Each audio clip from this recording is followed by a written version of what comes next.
Hello Glenpool, welcome to the July edition of Glenpool at a Glance. We're glad you're joining us. This is our monthly video series where we talk about what's happening across Glenpool.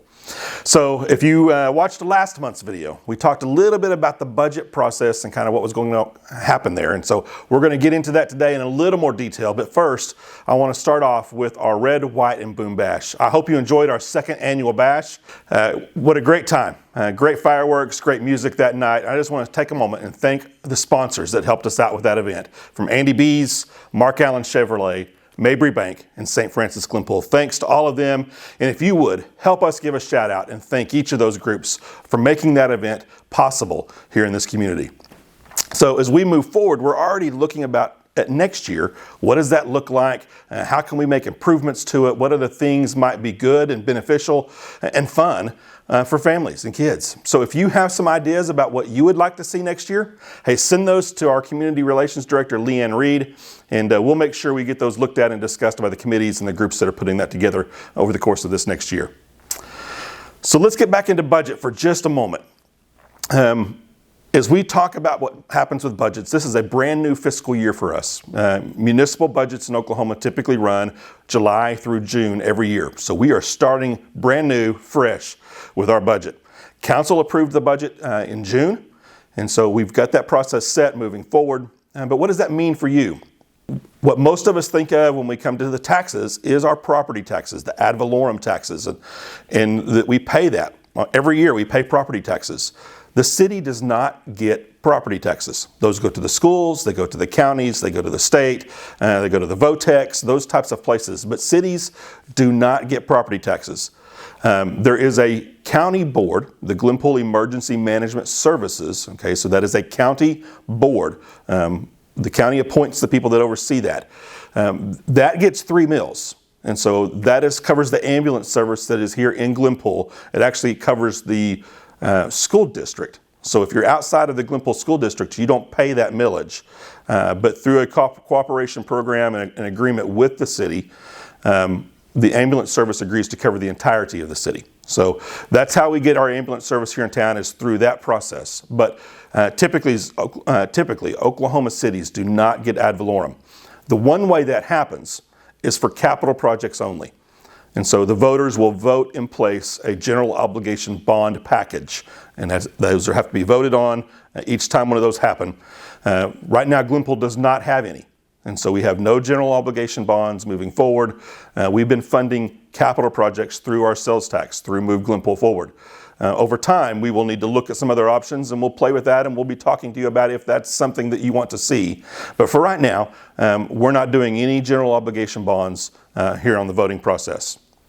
So that means all of the money that we have as cities to pay for services, to pay for police, to pay for fire, public works, parks, the water and sewer pieces that we do, that comes from sales taxes. So shopping locally is really, really important to us. And Glenpool, you guys have been doing great at that over the last 2 years. Our sales tax numbers have increased significantly over the last 2 years, and that's helped our budget numbers to move up, allow us to do more things, hire some more police, hire some more firefighters. Both of those had new people here this last year. If you've been watching the videos, Council approved an update back in January to our budget that allowed us to hire several new firefighters and several new police officers. So moving forward, I would encourage you, continue to do a great job shopping locally. We continue to try to reach out and find other new stores, restaurants, other types of retail entities to come to Glenpool so that we have more offerings and more places for you to shop locally. But spending your sales tax dollars here with us in Glenpool means that we get to do more for you at the end of the day. So moving on from there a little bit, now that you've got just a quick understanding of kind of how we're funded as a city, I want to get into one of the new pieces that the council allowed us to do this year. And so they approved funding for a brand new budgeting software package that improved the way we do budgets internally, but also improves our ability to get that information to you. And it's searchable in new ways. And so I've asked our finance director, Frank Ordaz, to come and to speak and briefly talk about what this website would look like, what that budget book is going to look like, and how you can access information about our budgets online and see what's happening with the city in a regular basis, real-time basis. Hello everyone, I'm Frank Ordaz, Finance Director of the City of Glenpool. Today I would like to give you a quick overview of our new digital budget book for fiscal year 2023, which will be available online on our website.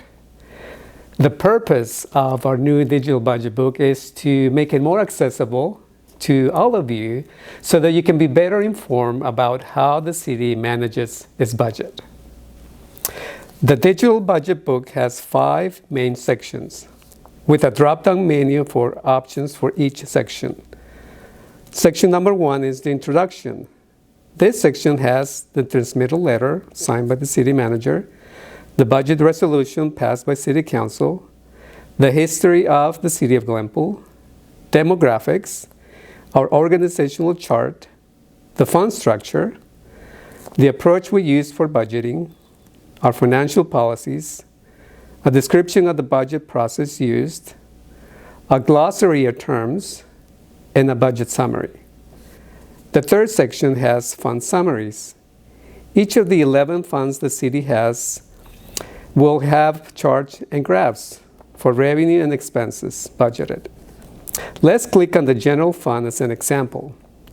Here you will find a summary of the general fund, followed by a pie chart of revenues by source, a pie chart of expenditures by function, a pie chart of expenditures by expense type, and at the bottom you can find a spreadsheet breakdown that you can click on it to get a comparison table for revenues and expenditures by account.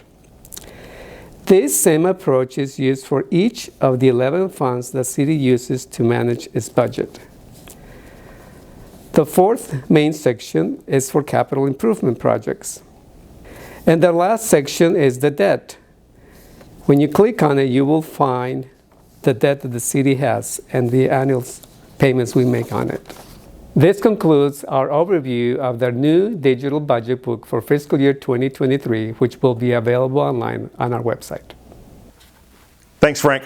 Hey, I know you just had a short moment to get into some of the broad overview of what's happening there, and there's a lot more that you can find if you have a chance to go out, look at our budget, play around with the software, see what it can do. There's a lot of great information there for you. And just, again, I want to thank the council for helping us to get the funds to buy that and move it forward so we can make it available to you to look at. And so as we close out today, just want to remind everybody, hey, be safe on the streets. Kids are out playing. Keep an eye on them in the parks. Keep an eye on them as they're skateboarding or as they're walking to and from the areas that they're at. And let's be safe. Hey, we'll see you all again next month for Glenpool at a Glance.